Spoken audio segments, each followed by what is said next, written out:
But this first panel is called Water, Energy and Water Development. In this panel, the 5 speakers are going to present from what I call vision and policy all the way to nitty-gritty details of energy and water nexus. So we set up this panel such that you hear from high-level thinkers, visionaries, to people who actually implementing it. So with 5 speakers, probably you will get to know everything about water and energy. At the same time, yeah, go ahead. Yes, thanks. Without taking too much time, I'm going to introduce the first speaker. First speaker is, I'm sorry, before we get it's just minor instruction to the speakers. You got about 8 to 9 minutes time for each of you. And then we have Peter here giving you a 3-minute warning. And then there will be a 1-minute warning and a 30-second warning. And then time up warning. When the time up warning happens, there's a trap door here, it opens. So please look at him when you are speaking. And the first speaker is Laurie Park. She's the principal with Water Energy Innovations. Laurie Park is a certified public accountant. She's a recognized leader in area of water and energy. She's a prior manager of HHE's water system, where she's charged with optimizing the water and power resources. She has been involved with the California Public Energy Research Institutes in developing first water energy R&D, strategic plan, and roadmap. Most recently, Laurie authored a white paper about California's water energy nexus. And she's on the water subcommittee of the Governor's Climate Action Plan, also known as WETCAT. So you're going to hear a lot about WETCAT during our presentations. Presently, Laurie is assisting the Southern California Edisons in developing its first water energy strategic plan. Please welcome Laurie Park.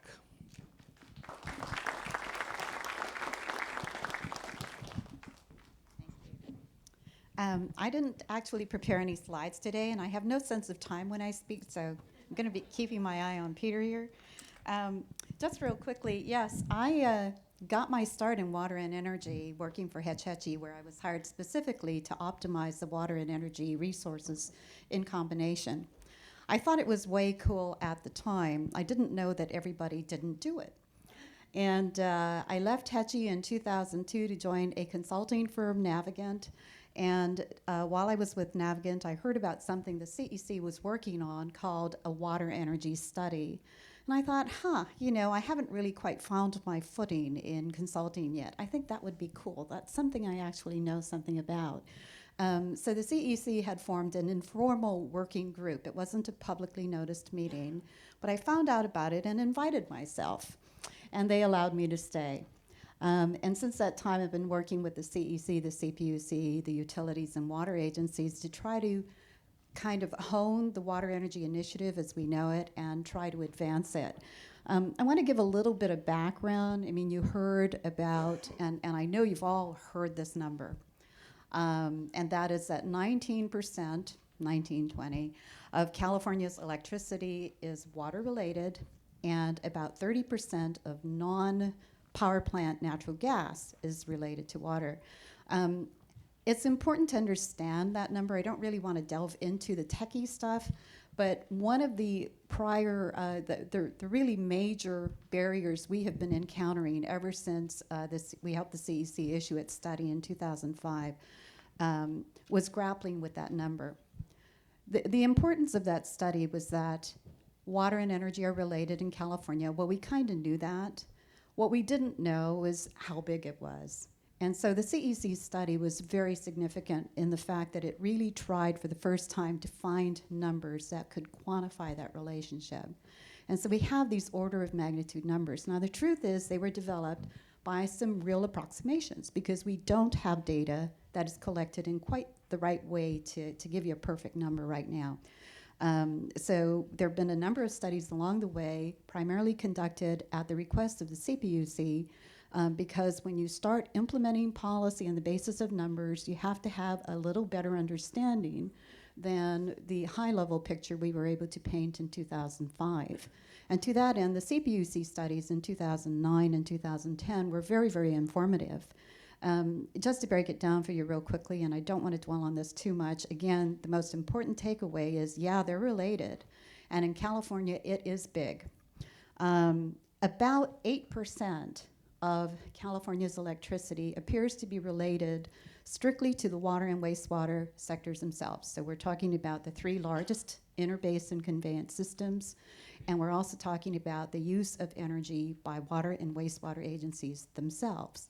So, you know, we've heard it before, the supply, the collection, the treatment, the distribution, the wastewater treatment. All of that together is about 8% to the best of our ability to discern at this time. The other part of that number is the portion of energy that is used by consumers themselves to move water, to heat it, to do whatever they need to do to consume water. And that number is kind of squishy. We had to use some really broad approximation techniques because we lacked true data. But we know that it is big. And so our current number is something about 12% of the state's electricity and a lot of the natural gas.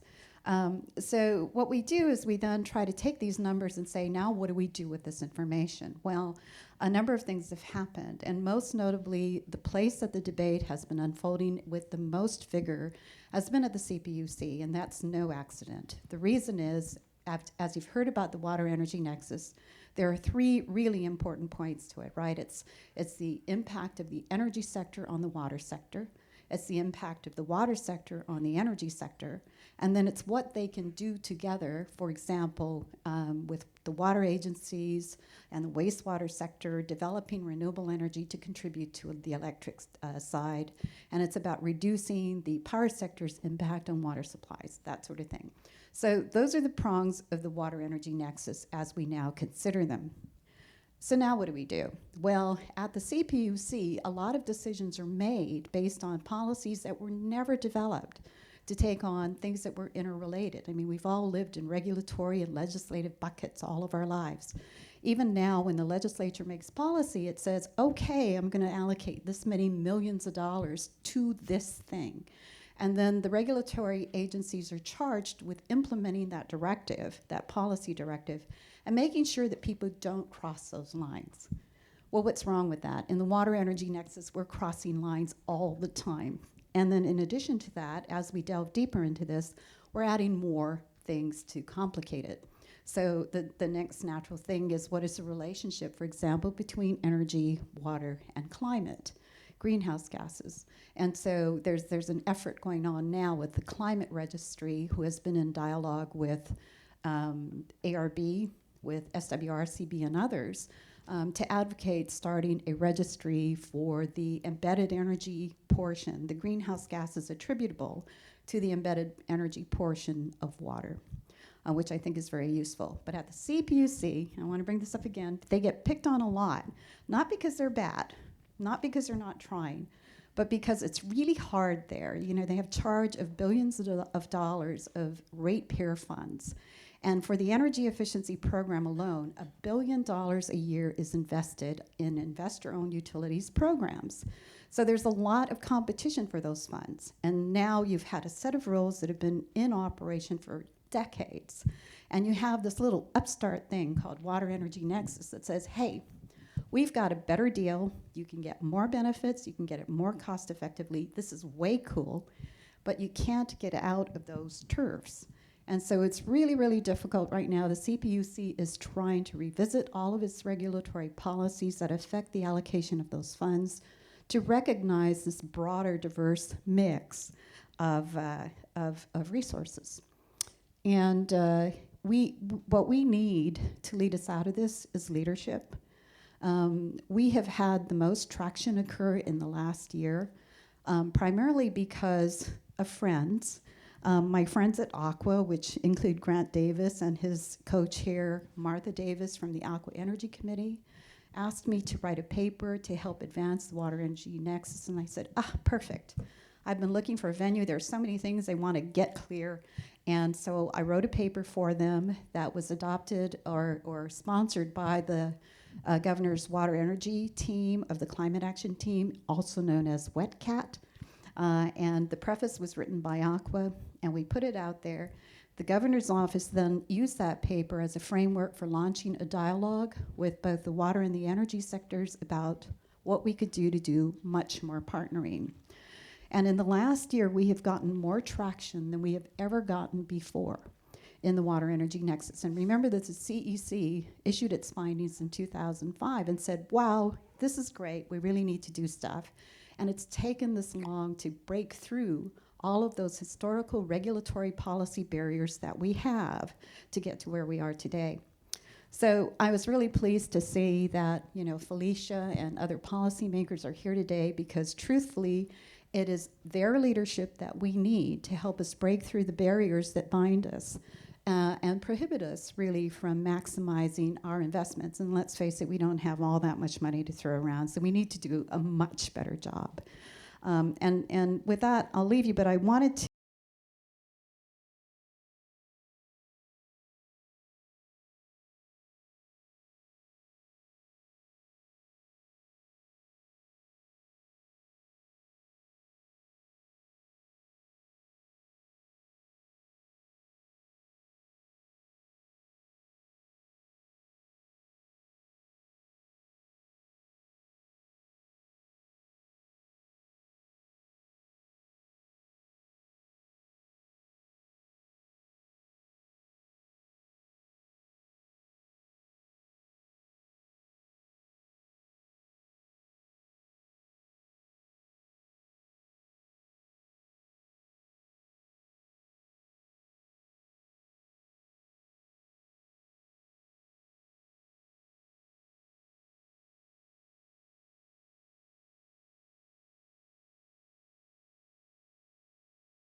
Hello, is that better?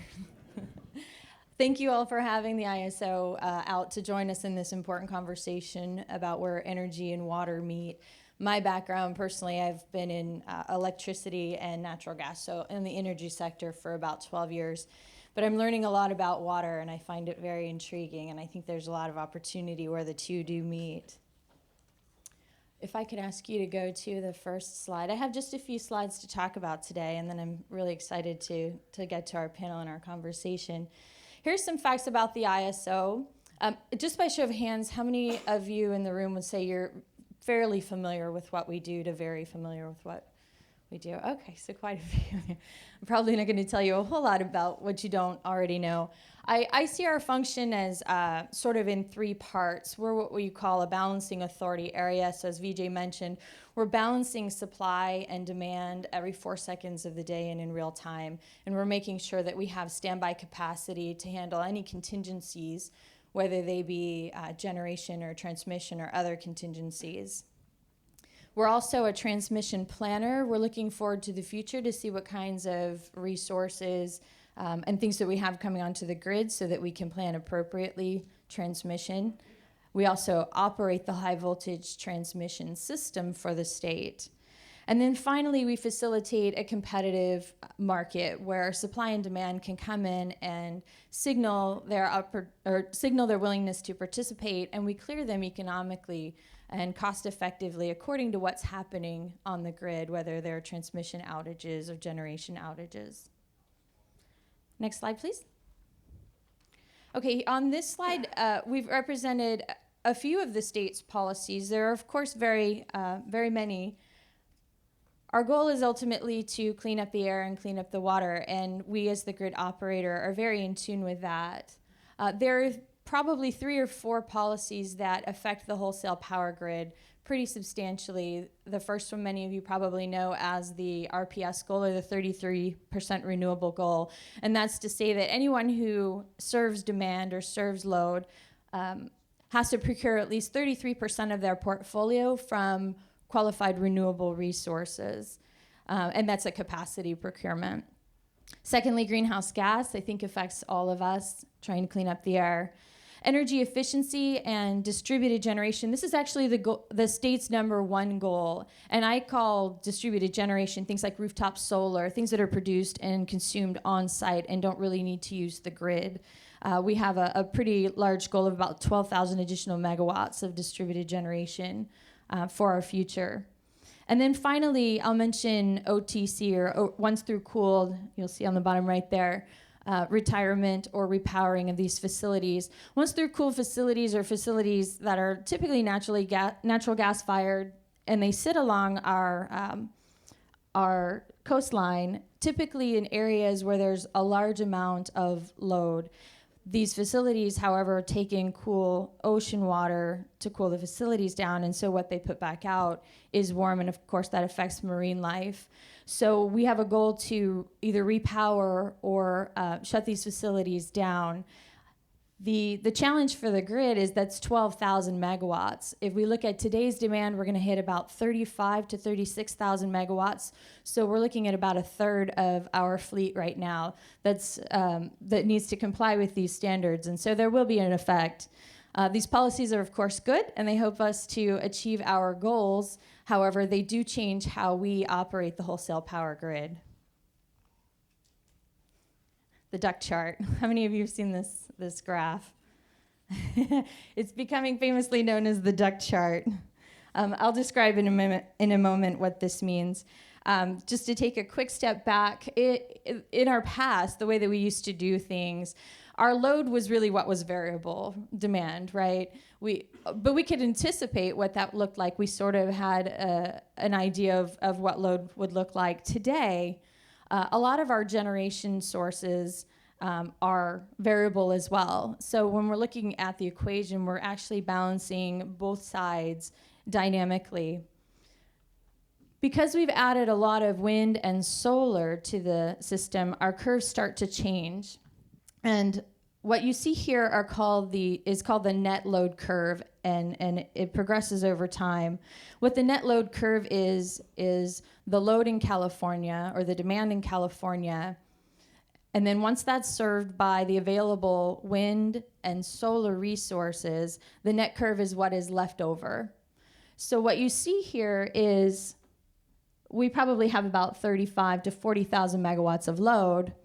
If we take the available solar and wind across the day, you'll see the time on the bottom, and apply that towards the load, this is what's left to be supplied by other resources. And those other resources, we try to serve them through things like biomass and biogas, geothermal electricity, and then finally natural gas. We have a loading order. But this is what it looks like. So the top curve is 2012. And then the next one is 2013, where we are. And what we anticipate is that by 2020, in the middle of the day, we'll have a lot more solar resources on the grid, either through distributed generation or large-scale solar, such that what's left over after solar has supplied the load curve is fairly low, about 12,000 megawatts by the year 2020. And we have here potential overgeneration, because what tends to happen is there's a lot of other resources, including the other green resources that I just mentioned, that also have supply available and would like to supply the grid, and we may not necessarily in the peak of the day need those resources. It's quite a change from what we see today. Our demands are mostly during these peak hours, and that may not be the case in the future.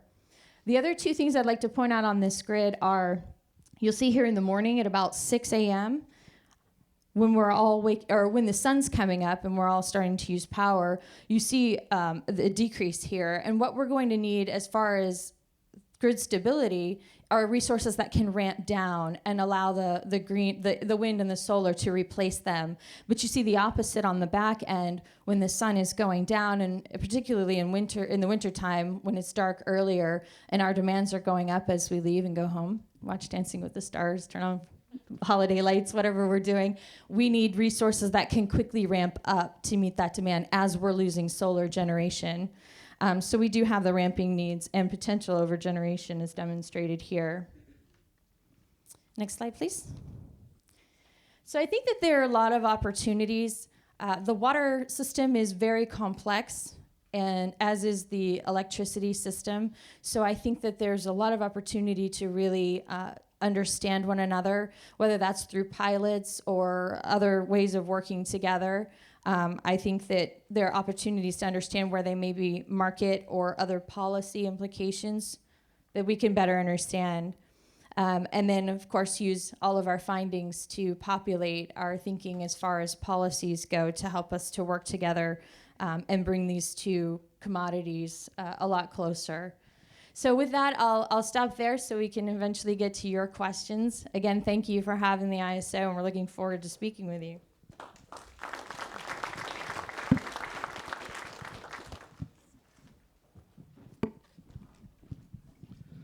Thank you, Virginia. Our next speaker is Grant Davis. If you are in the Bay Area, probably you don't need introduction for Grant Davis. It's such an amazing person because he has done almost everything in terms of running a small business all the way to running a large agency in the Bay Area. So Grant Davis is the general manager of Sonoma County Water Agency, responsible for management of agency's water delivery, wastewater management, flood protection, and environmental sustainability. Prior to Sonoma County Water Agency, he was the executive director of the Bay Institute. And also he worked for Congresswoman, state senator, and assemblywoman. In addition,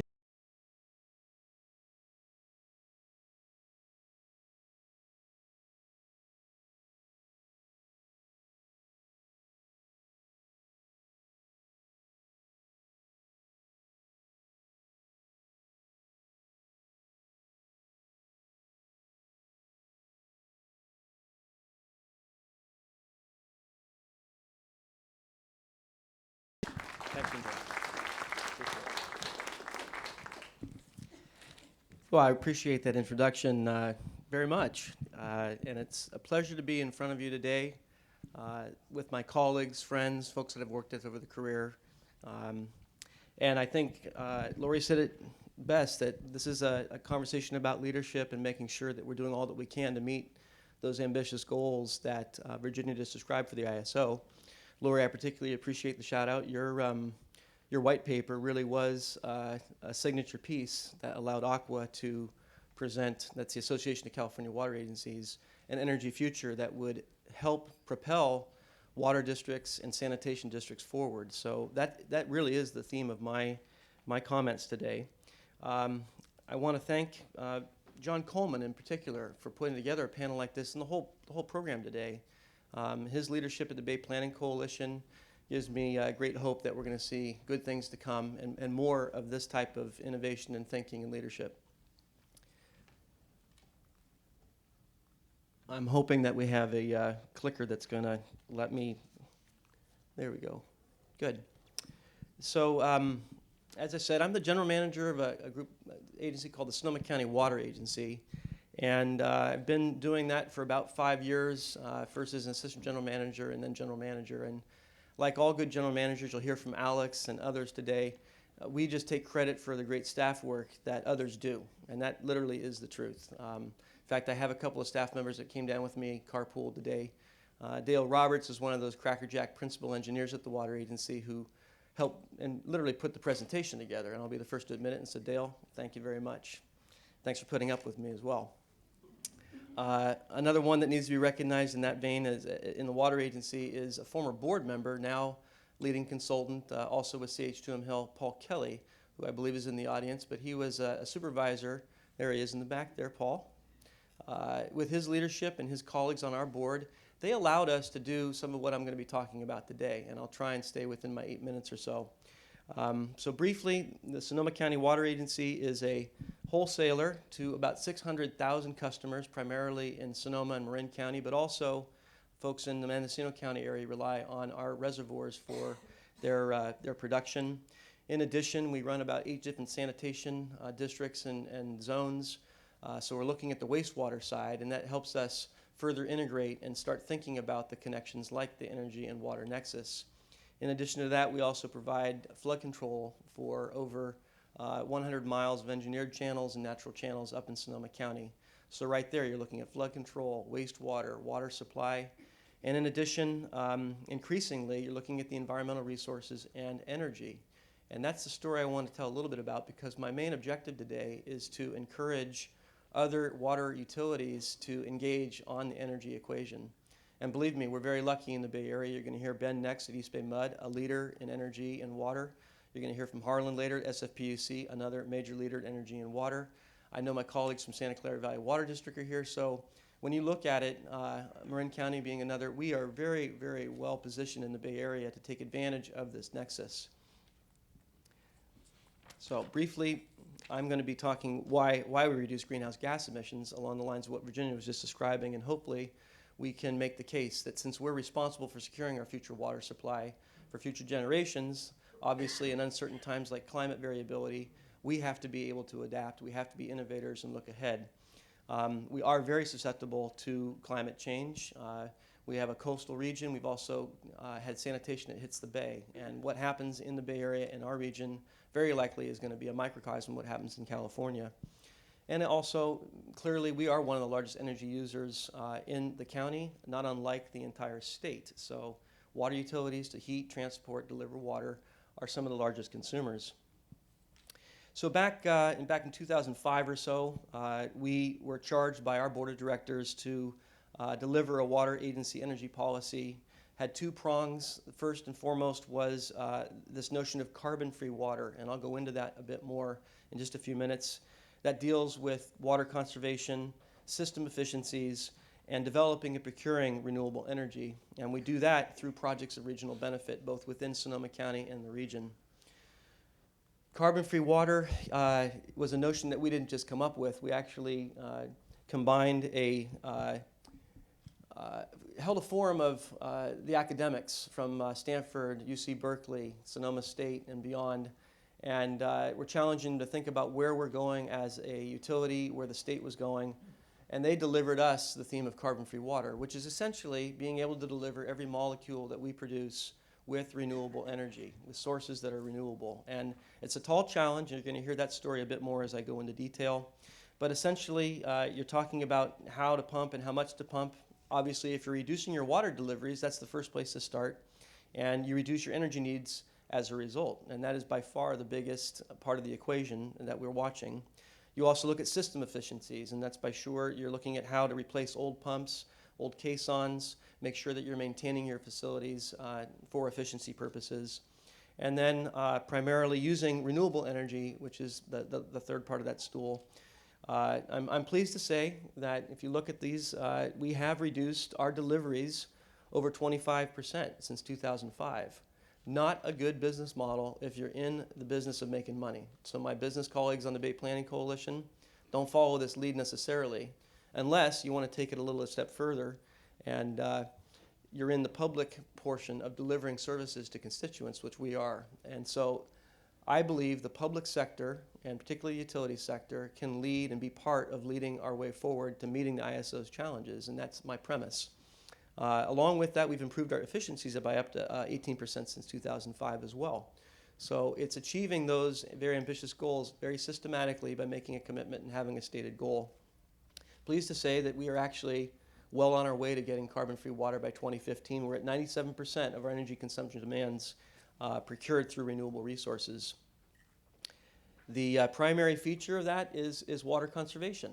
Again, efficiency by far is the most effective means and the most cost-effective means of reducing your energy load and delivering your water supply goals and objectives as a public sector. Those are some of the programs. I won't go into great detail, but we have the same litany, a very aggressive water conservation program. You must. You have to do all that you can because it makes good business sense. System efficiency, those are basic premises where you're replacing old pumps and motors, which we've had a stated program of doing. You optimize things like in your sanitation side, you optimize your aeration treatment plants. We're doing that in a huge way. You fine-tune the systems, and then you increase your efficiency in buildings. Those are things like both Laurie and Valerie mentioned geothermal heat pumps and looking at innovative practitioners to deliver your efficiencies and your energy in a renewable way. These next slides are a little bit more detailed, but they show the trend that I'm talking about. You reduce your water deliveries over 25%. I'm not sure that trend's going to continue, by the way. I'm absolutely convinced that the next numbers that come through and get certified probably are going to show an uptick in the economy. And let's all face the fact that we were dealing with one of the largest recessions we've ever encountered. And I expect our numbers to probably reflect an uptick. But for right now, the ones that have been verified, we are down 25% over that term, and that's the trend. You're looking at the difference between 2,100 kilowatts and 2,600. And so that's been verified and measured. And I will say that that's the one thing, if you're going to go down this path, you have to be willing to do is to verify what your emissions are and to use the registry, as you'll hear in a bit.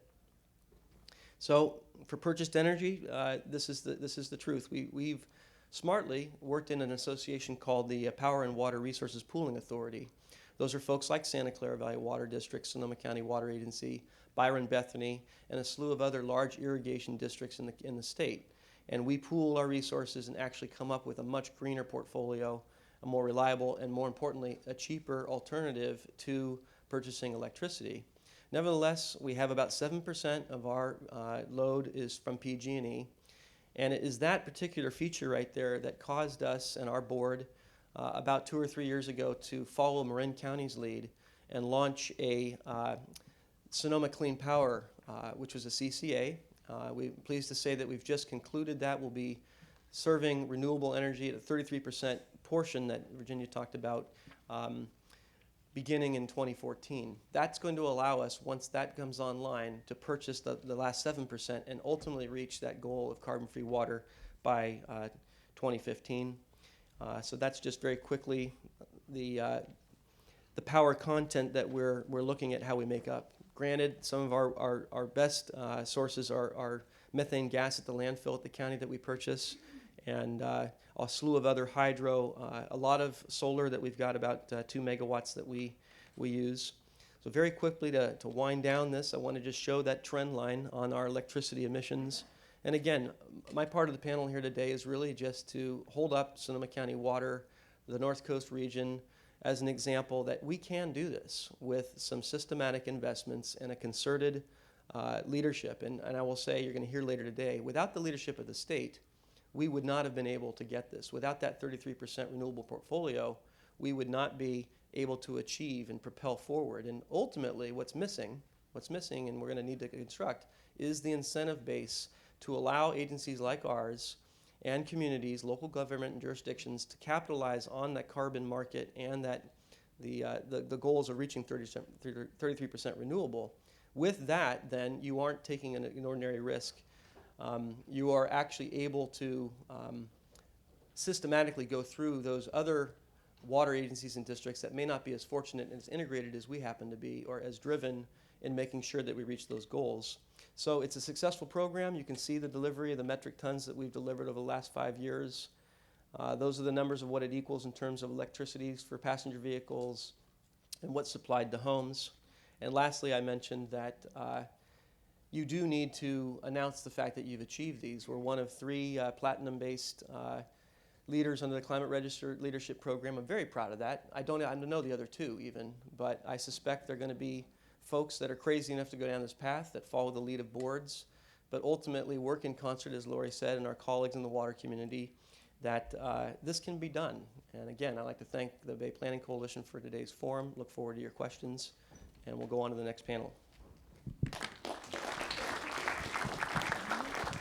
Thank you, Grant. That was an excellent presentation. Yes, you can see the policymakers make the policies, but people like Grant have the challenging job of implementing it. And then, as we noted, some of the agencies are doing a great job in implementing the policies. Our next speaker is Ben Horenstein. Ben is the Director of Wastewater at EBMUD, EBMUD. Ben is a leader in the wastewater industry, not only in San Francisco area, but also in California and the nation, because he serves on several local, regional, and national boards.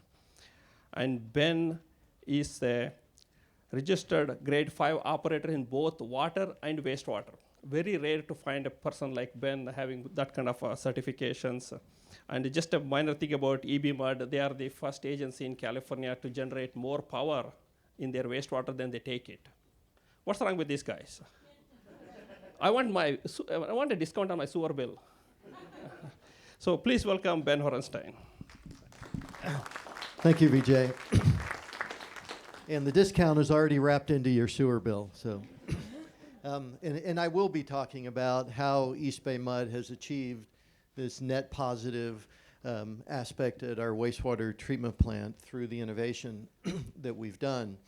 I was coming here on BART this morning from the East Bay before my nice walk down the Embarcadero, and I saw a poster right there in front of me, and it noted that 40% of our available food in our country is wasted, 40%. It was from a hunger context, and you're thinking, what does that have to do with energy, water, Nexus, perhaps? And I'm going to get into that, but specifically that East Bay Mud has been able to innovate and utilize our existing infrastructure at our wastewater facility to take advantage, that's better, to take advantage of that 40% of food waste that's wasted. So let me jump into that. So we have an emerging role for wastewater treatment plants. Historically, we were a protector of environment and public health, and of course what differentiates, to a large extent, developed countries is we don't have raw sewage running down the street and we have safe drinking water. The new role that's emerging through innovation is a provider of renewable energy and related products. And of course, the driving forces behind that is the sustainability focus that we're talking about today, environmental stewardship in a broader cross-media context than traditionally we've thought about, but also the bottom line economic benefits for our business, for our ratepayers, for our society. So traditionally, municipal waste would come to wastewater facilities via pipes and go to anaerobic digesters. If you don't know anaerobic digestion, just think about big liquid tanks, basically liquid composters, and as a byproduct, without oxygen, you get methane gas that you can burn for energy that many of us have always done, or you can clean it up and use it as liquefied or compressed natural gas. Then you have biosolids that historically went to landfills. Now many of us are using it for land application to put the nutrients back in the soil. We're also looking at ways to extract energy from that residual organic material. The feature I'm really here to talk about is the new paradigm that East Bay Mud and some others around the country have done of taking in trucks, not just relying on what happens to come down the pipe, but recognizing that with our existing infrastructure, not just physical infrastructure, but intellectual capacity and technical capacity we have, we can take a range of wastes by truck, put it in our existing anaerobic digesters and really change fundamentally our energy demand, our energy footprint, how we think about and others think about the traditional wastewater facility. So with a focus on food waste for a number of reasons, but one is that much of the waste we take doesn't have the recognition that food waste that we all throw away and think about. So it's a nice waste to talk about. It's also local and it's a very high quantity. If I was up here talking about taking trucks of chicken blood, which we do, you probably wouldn't be as interested. So I'm going to focus on food waste. It's a very large category of municipal waste still that's dumped in landfills. You can see about 18%. Less than 3% of it currently is diverted from landfills. And of course, when you divert waste from landfills, we all know, conserve space and reduce greenhouse gas emissions on one side of the equation, because in a landfill, you have fugitive methane that escapes, and many of you know that methane has the very high multiplier as compared to CO2 from a greenhouse gas impact. But not only do we protect that fugitive emission, we capture it and burn energy, so we're changing really fundamentally the nature of food waste on both sides of the energy equation. So what is food waste? Unfortunately, it looks like garbage, and much of this material you can't send through anaerobic digestion. So much of our efforts over the years has been about contamination, separation, and management. Paper's not so good. Pallets are really bad in a liquid anaerobic digester and pumps, and all the things you don't see. Maybe you see a little plastic here, but there's oyster shells and chopsticks and the like that come with food waste that make it a challenge. So I'll be showing you a graph that has the end result that looks very nice, because that's what I do. I'm a manager. But behind the nice graph is a tremendous amount, of course, of work that's been done with our operational staff, our technical staff, and kind of the fortitude of our policy at the board at EBMUD that has allowed us to innovate moving forward. So this is the ground material that comes, and I can show this slide because we're still a couple hours away from lunch. But so the material is generally separated, the contaminants from the food waste is ground up and delivered to us by one of our solid waste haulers that we're in partnership with. And then we send it to our digesters. So here's the kind of nice manager graph, but it's very significant and very real. Historically, we generated about 40% of our energy demand at our wastewater treatment plant, which is typical around the country and around the world for wastewater treatment facilities. And through, we call it our resource recovery program, but through taking organic waste by trucks, we approximately doubled our in-house energy generation compared to demand to 80%. And recently we installed a new turbine, and this year you can see we're projecting 120%. So 120% of our demand we will generate on site. And we believe, until someone tells us different, we're the first wastewater facility plant in the country that has done this. There are a couple in Europe that have done this as well. And the result, you can see we generate on average 6 megawatts of 5 megawatt demand, so 1 megawatt net sales that we are able to send back to the grid, not just as energy, but of course as renewable energy, the value added in that product. So in conclusion and looking forward, you heard earlier that about 1% of the California energy demand is for wastewater treatment. Relatively small percent, but many wastewater treatment plants, in fact most, have the infrastructure in place that EBMUD has to take the model, take the lessons learned that we've developed over the years to, and many are, modeling what we've done. So it's exciting to see others take our lessons and integrate them. On the other side of the equation, there's emerging regulations. Nutrient removal is a significant one, that traditional nutrient removal techniques increase energy demand. So there's a lot of innovation, in the industry looking at creative things we can do to lower the footprint as we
and try to calculate it by the end of today. So this study was the result of a partnership between EBMUD and PG&E and our center, and what we really wanted to understand was what is the energy intensity of the water system at a higher resolution, not just agency-wide for the year, but where is the energy used, when is it used? And this is the kind of information you'd want to know if you really want to target energy savings through water conservation. And this is a big difference from how we've addressed energy in the water sector before. Before, it's always been a solution of a component technology, a more efficient pump, a more efficient treatment process. But the idea here is you save a gallon of water and you calculate all the energy upstream that it took to treat that water. You calculate all the energy downstream if you have to treat the wastewater, and you add that together. If you don't use that water, you save all the energy up and downstream. Okay. So the opportunity here is to increase the energy efficiency of water infrastructure. By having a better understanding of the energy intensity of our water supply, we can target energy efficiency efforts. We can do those component pieces as well. They're still very important. But we also have an additional incentive for water conservation. We hear all the time that water is too cheap, but there's a hidden value there in the energy. So let's illuminate that and let's apply that to water conservation programs so that we really seize that opportunity. It's real kilowatt hours that you're saving. In terms of hot waters, it's real therms that you're saving. So it's really important that we value that energy and that we kind of leverage the resources on the front end to do more water conservation to get that energy savings. Part of the challenge here, though, is the component technology. It's really easy to understand that piece of machinery and say, all right, this was 80% efficient, now it's 90% efficient. We can measure that. That's easy to target. This requires a systems approach. You have to understand the water system. No water system is exactly like another, so every single one is unique. So we have to come up with some way to understand water systems, to characterize the energy supply in their very different service areas, their very different source waters. So EBMUD is a large service territory. It's about 1.3 million customers. The wastewater territory is smaller, and it serves about half that next to the bay. And we heard from Ben talking about their very innovative work there to generate energy from the wastewater supply. So what we did was we actually looked at the entire EBMUD system, and we were focusing more on the water treatment and water distribution side of energy use. And again, like I said, we want to understand that over time, so seasonally, monthly, and also across this service territory. And then we wanted to develop a framework for scaling this approach. If I spend all my time studying one water agency, it's not very scalable. We have to come up with some sort of methodology that we can then apply to other water agencies so that we can start to capture and spread this concept. So here's some results, and I apologize for my somewhat nerdy graph, but I love this stuff. So this is a bar and whisker graph. It's telling you basically the range of the energy intensity values for each of the months. So you see it varies a lot from month to month, but within the months, there's also a lot of variation. So this is a moving target. It's very dynamic. It's very interesting as well that we do see changes in the season, that we see a little bit more energy, more intensive water supplies in the winter months. And our best guess, I spoke with the folks at EBMUD there, is that your technologies are often optimized for a certain level of flow, and when you have lower flows in the winter, people aren't watering their lawns, the machinery isn't running at its optimal level. So you lose a little bit of intensity that way.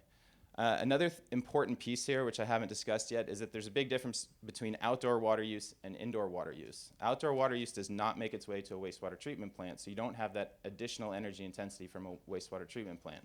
Indoor water use, anytime it goes down the drain, you have additional energy use through wastewater treatment.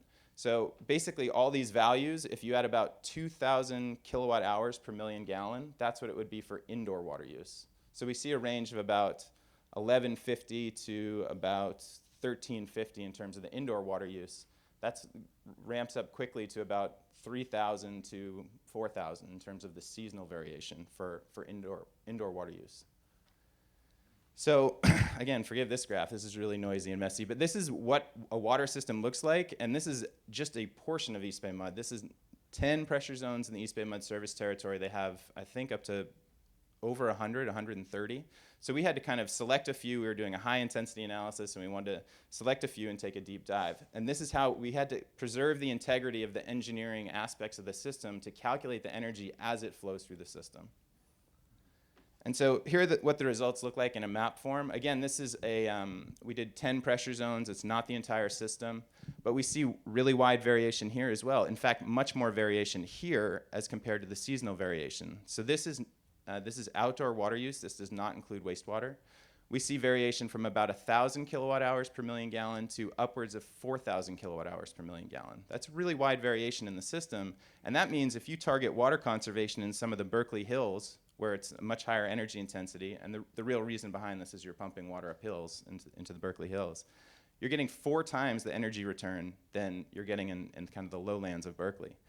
So that's a very important piece of the cost effectiveness of understanding a water conservation program and trying to maximize your energy return, is you can actually target spatially or temporally what water you want to save. And what I'd like to do eventually is, fill out the rest of this gray area in EBMUD, and I'm hoping, a vision of the future is that 2 years from now, I'm standing here and I'm logging in and I'm showing you a real-time water system, real-time energy intensity. And 10 years from now, I vision that we don't really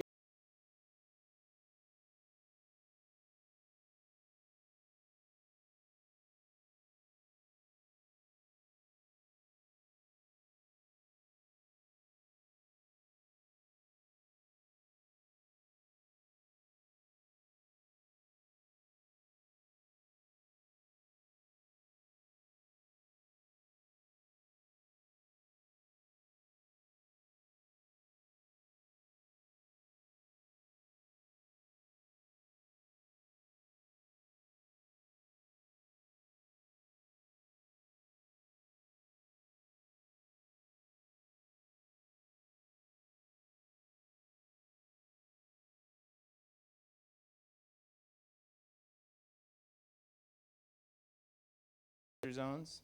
So what you need to do is you put together the amount of water being delivered, and you put together the energy intensity of that water, and you get this graph. And this is the actual kilowatt hours being delivered to each of those pressure zones. So then you can start to say, well, what if we did a project in San Ramon and we saved 10% of the water? You could calculate quickly how many kilowatt hours that would generate for you. And there's a value on that. The utilities know this very well. There's a value for the kilowatt hour. There's a value of the therm if we went inside the home for hot water savings.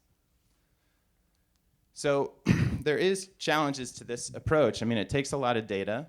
It takes a lot of time. You have to organize the data by the structure of the water system, as I showed you in a previous slide. So to some extent, I mean, I think this is important for doing water and energy conservation programs. It certainly is, but at the same time, I don't want us to wait around until we have a perfect measurement for every single water system out there to start working on programs. In fact, we can learn as we go a little bit. We can take an annual estimate, design a program, measure it as we go along, and move towards this kind of analysis.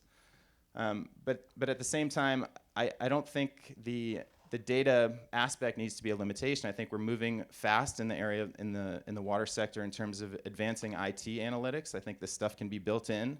I love it as an academic because for the first time the problem is, there's not enough data. There's actually plenty of data. We just don't use it correctly right now, and there's a lot of opportunity to use the data more effectively.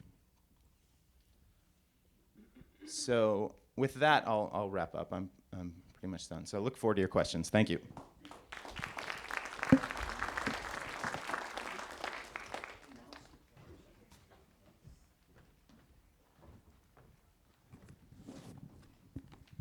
Thank you, Ned.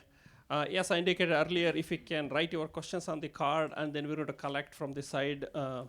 John and others are going to collect. And also, if you prefer one of the speakers answer, just write their name, then I will direct the questions to them. So while we are collecting the cards, you can write down some few questions. But one question I have to start with is to Ben and Grant Davis. Thank you for your pioneer work in implementing some of the state policies. What kind of mechanism we have to give input to those Sacramento people so that they do the policies correctly? Well, let me get a...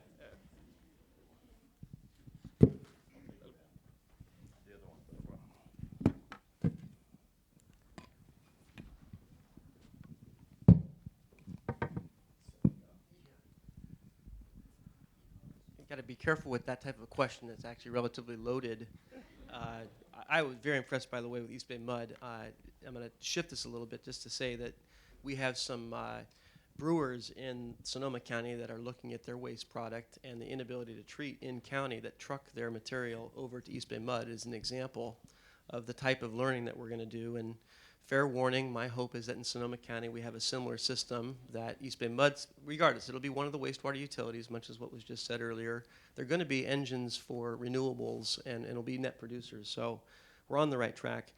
Far be it from me, I mean, I do have a very strong background in policy and working for legislators, and so they all want to be doing what's best for their community. I'm absolutely convinced of that. Nobody goes through the process of running for office and then serving without trying to leave a legacy. And so first and foremost, know that they're hoping to inform and to write policy that makes life better and across the board, nonpartisan, any way you look at it. What I would recommend right now we have to do collectively is start bringing the types of examples to legislators and their staff about where we need policy, where we need incentives to continue to roll this out.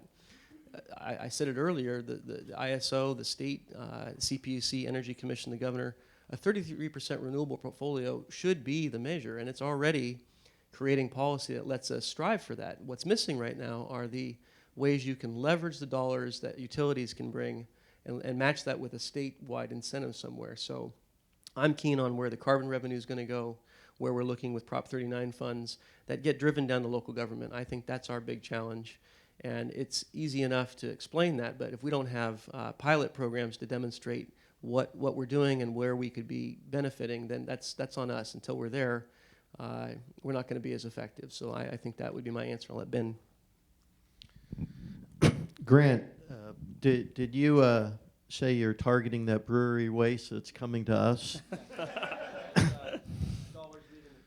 Yeah, so that is one of the many challenges in what we do. That the unlike what comes down the pipe where we have a bit of a monopoly, the waste coming to us is on wheels. So it's developing long-term contracts and value added. But certainly once he starts his program, the driving distance, and we all encourage that because that will further lower the carbon footprint. And in terms of policy, in addition to kind of the energy and the funding things, for the efforts we're doing, there's a number of policy issues relating to the interface, the intersection of wastewater regulations and the solid waste world, which is new to us in wastewater, and how those interface and how do we work with the regulators and policymakers to recognize this new opportunity and allow us to proceed and continue and look at additional material. And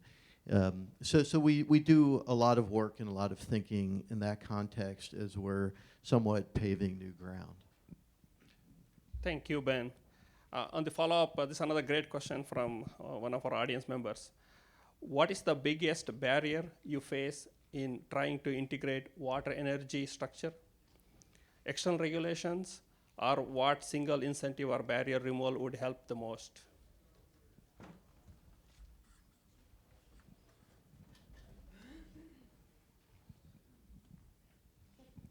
I'm not sure who asked that question, and I'm not sure I have the best answer for it. There are a number of barriers. I mentioned earlier that we just launched something called Sonoma Clean Power, which is going to allow our community to purchase renewable electricity from a competitive source other than the major utility. There are multiple barriers, I'll admit, to launching something like that. It is innovative. One, people ask, why would a water utility take something like that on? And I've had to continually face that with my board and the broader community, but it's because we have the engineers and we have the capacity, and the customer base is calling for it. We've done polling that shows, at least in the North Bay, there's an overwhelming support for going after green energy. And some of the barriers, of course, are the process it takes to actually launch an enterprise like that. They're clearly tilted against launching an enterprise. It's not an easy undertaking. So state policy at the CPUC, I will just point that out, and we'll talk later today a bit about where some of the innovation can come from. So I'm not going to say there's one. It really is a matter of as you've learned, Laurie certainly wrote about this in the white paper, the jurisdictions that have policies that don't align necessarily at whatever level of government that you're involved in. We need to do a much better job of removing the barriers that stop us from collaborating and coordinating and integrating. That really is where our efficiencies are going to come from. Yeah, from my perspective, the primary barriers exist because we have, for so many years, tried to assure that we put our investments in the best place. But we have historically, we've inherited a legacy of optimizing one resource at a time. You know, if you look at all of our legislation, in fact, the governor's workshops on water energy had some really interesting dialogue in which people said, well, I think we ought to do this. And the governor's representatives said, well, even we can't do that. And other people said, well, golly, what if we took this bundle of money here and instead of doing what the law says, we would kind of combine them and optimize that? Well, the key word is that's what the law says. So we've inherited this legacy. It continues to go on. It's going to take some education of our legislators and our regulators to understand that when they put out a pot of money and they put a lot of restrictions on it, the regulatory agencies have no choice but to implement those constraints.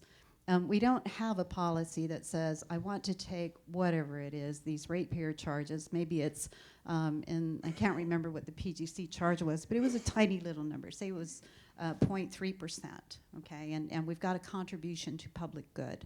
And we really want to maximize the investment for the public good. Well, what does that mean? We have these lofty goals, but unless you put a little bit of specificity to it, there's a lot of controversy about how to implement it. So we have to figure out how to get past that. We've had a number of proposals that we've heard. In fact, one of my friends from SoCal Gas is sitting there. And we've had an interesting dialogue about the tension that exists in Southern California between the service area that is served by Southern California Gas Company on the gas side and Southern California Edison on the electric side. And they are not allowed to combine their efforts for energy efficiency. So the gas company needs to find gas efficiency measures, and the electric company needs to find electric company measures, instead of looking at one customer and saying, how do I optimize this investment? Maybe the person using electricity should be using gas and vice versa. We don't have that mechanism. The other thing we do is we have these really aggressive climate action goals that have saving greenhouse gases, but we're only now trying to figure out how you integrate them into the CPUC's regulatory policies. And you'll be hearing from Meredith Youngheim, who is the newly appointed water energy guru at the CPUC. That was an interesting process on its own, and I want to mention that real leadership came actually, and is not well known, but came from the governor's office through the climate action team, in which WETCAT, the water energy group, brought all the state agencies together and said, okay guys, if we're really gonna optimize, what do we need to do? And Meredith Youngheim's assignment to the CPUC, she was actually with EPA, is actually, they have borrowed her over at the CPUC because they needed resources to dedicate to trying to move the water energy nexus forward. So there is a collaboration going on. It's not highly visible to all of you, but it is happening. And there are a lot of questions being asked about how to do it. The CPUC is currently undergoing a review of its cost effectiveness framework and trying to figure out, if I change the methodology for valuing how I make investments in energy efficiency or renewable energy, then what do I have to do to change these metrics so that people can implement it properly and get credit where credit is due? And some of it is going to come off in another bucket, an interesting bucket that's being created called societal benefits, which is we have the things that we can see directly. I'm going to save energy here, I count that. But there's a whole lot of other stuff here that's happening that's really valuable, and I don't have a way of counting that right now. So discussions are going to happen there, and it's a very exciting dialogue, and I hope there will be time for you to delve into it with Meredith this afternoon. Thank you, Laurie. The next question is to Virginia. You mentioned anticipated change in peak hours, peak hour demand. To what, for what demand you attribute such a change? Why there's a change in peak hour demand? Well, I think that the peak demand is fairly predictable. I probably intended to say that the supply side, sort of the paradigm that we have today where our peak demand is in the middle of the day, I think that will remain the same in the future. It's just the resources that are going to be available to us, particularly green resources, solar resources in the middle of the day when the sun is shining. We're going to have more and more available to us. If you look at our generation queue for the new types of resources that are coming online, we have a lot of solar power. So we anticipate that by the year 2020, the amount of solar power available to us, as long as the sun is shining and there's not a lot of cloud cover, will be even greater. So if we take the natural gas-fired and other less green resources off and allow the solar power and the wind power to meet that demand will grow steadily, but hopefully with energy efficiency measures, not as quickly as it may have historically. The demand will still be there. It's just that we're meeting more of the demand with more green energy resources during those peak hours. We just don't have as much on the grid today as we anticipate having in 2020. And what you saw on the belly of the duck curve, I'm not sure how it got that name. I guess if you imagined it with webbed feet and a beak and a quack. What you see there in the very center is where we saw potential of regeneration. When we're getting a lot of renewable resources online, there may at some point be a time when we really don't need a lot of, in the middle of the day, gas-fired resources to be available. We're going to need the resources that we use today to meet those ramps that you saw at the beginning of the day and at the end of the day when when particularly solar isn't available. I hope that answered the question. Thanks, Virginia. This question is to Dr. Ned Spang. you mentioned pumping water up in the Berkeley Hills as a clear example of high energy intensity water. What some of the other high intensity waters and that can be seen as a high priority for conservation? Sure. Oh, it is on? Okay. Is it? All right, good. Well, I think pumping up into the hills of Berkeley is a very good example, just relative to the baseline there of treated drinking water. It's 4 to 5 times higher up in the hills. Indoor versus outdoor, as I mentioned, is a very important distinction as well, because wherever you are in the system, when you add the wastewater treatment, additionally, it's 2,000 more kilowatt hours per million gallon. Of course, EBMUD, they're generating that energy in a green way, but at the same time, it still is energy consumption. And if you're looking at energy intensity, that's still an important difference to make. We can zoom way out and look at the state, and we see a huge differential between north and south. Certainly, that's the water conveyance from north to south. And so, if you added that into the water for energy used down south, that is, I think, nearly, in terms of conveyance and delivery, I think it's nearly 3 times higher just in general if you use the state water system. So there is very different fingerprints of energy use for water across the state. Across the state, in kind of regional source waters, I haven't talked about groundwater at all, but as groundwater levels drop, you have a lot more pumping required there. That tends to be more of a summertime use, which Virginia gets to you in terms of the ISO and meeting peak demand. So there's a lot of ways to attack the energy in the water, and there might be opportunities too. I'm not saying you avoid the lower intensity energy water, but you just figure out a way to either do it in mass volume or targeted high energy intensity to try to get your energy returns. Thank you, Ned.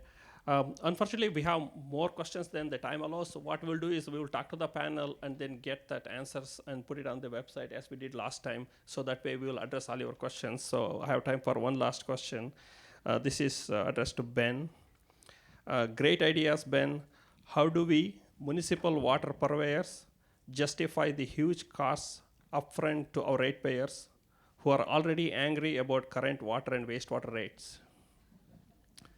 Good question. I think in this case, you can think about it as a ROI, as a business case, as a return on your investment. This has been a profitable venture. Even though it was driven in large part by policy considerations of sustainability and stewardship and energy neutrality, it was always, our program's always been anchored in a net financial benefit to our ratepayers. So it's very fortunate if Grant can hold off a little bit longer before he diverts the brewery waste to his plant, we can pay off some of our capital. But in a real sense, we have invested capital, and there is a fair amount of risk as more plants do this and they divert, which is one reason I did focus on food waste, because that is where we are focused now, because that is a local, sustainable feedstock for our facility and others, and where we think it's headed. We're also looking at other areas, such as grass clippings. We've learned there's less and less of that, but other organic waste streams that are more local and sustainable as a way to ensure that we do recoup. And lastly, and I noted, it does help if you have progressive leaders in your organization, and we are fortunate at EBMUD to have a board that understands risk and has allowed us to take some risk. And it's led by one of our long-term board members who's put on this forum. One of his hats he wears is a board member at EBMUD, John Coleman. Ben made a good point about his board. There's a lot of unknowns in the water energy space. I mean, we can make estimations about what we expect to gain from projects, But it takes a lot of effort for people to work together, for the energy folks to talk to the water folks, and it takes a lot of blood, sweat, and tears to get these things going. And so really what you should look for in the state are the early movers or the early adopters of these ideas and really seeing where they get. And there's a lot of great examples. I mean, Sonoma County is an excellent example with going to carbon-free. Inland Empire, Martha Davis has done some amazing things. EBMUD with their wastewater treatment plant. So it's not, you don't have to go it alone. You can look to some good examples, but we really do appreciate the early adopters out there that took the risk, did the work, and really are showing amazing things. Thank you, Ned. Unfortunately, we are running out of time, so we'll definitely answer your questions. So let's give a big hand to our speakers. Excellent presentations. And